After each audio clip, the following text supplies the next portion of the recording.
Kate Wanjira, and I'm a writer and editor for NABU. I started writing for NABU in July of 2020, so you can say I've written for about a year plus. What motivates me to write is the joy I see in children and when they read local content. I see my nieces and nephews, every time I see them, they ask me, what book are you writing this time? What are you writing about? What themes? How can I help you? What input can I give? And that really motivates me to work even harder, write more, edit more, and give children content that's really tailored for them. I have come to learn that writing for children is hard. It's not as easy as we think, because as an adult, we have matured in our thinking and our writing.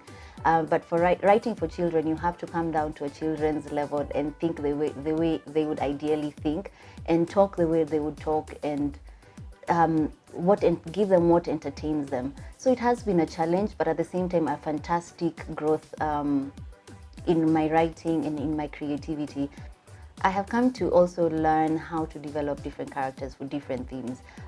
Sometimes you need a courageous little girl or a playful boy, and how to develop the character to suit the book. It's not an easy challenge to do that, because children have a variety of personalities and interests. So coming up with a character that will suit the book and be relatable to the child is something incredible that I've also come to learn in my writing journey and editing journey as well.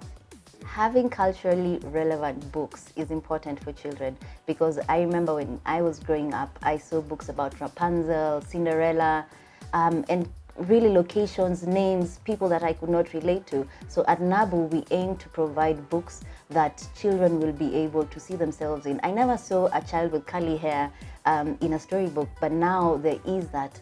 We can see fruits and foods that I can relate to. We talk about ugali or chips, things that a child really loves.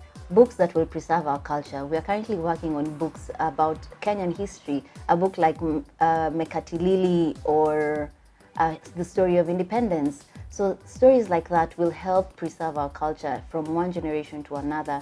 Books do a number of things to children. The first one is to grow their imagination. I remember reading Goldilocks and the Three Bears, and how it challenged me to thinking that there was a big, medium, and a small, and just thinking up outside the box. Even with a story like one that we've done, Nuru's Space Adventure. It's not factual, but a child will always want to visit space and think of how they would get there, what they would see when they get there. One other thing that books do to children is that they learn to express themselves better.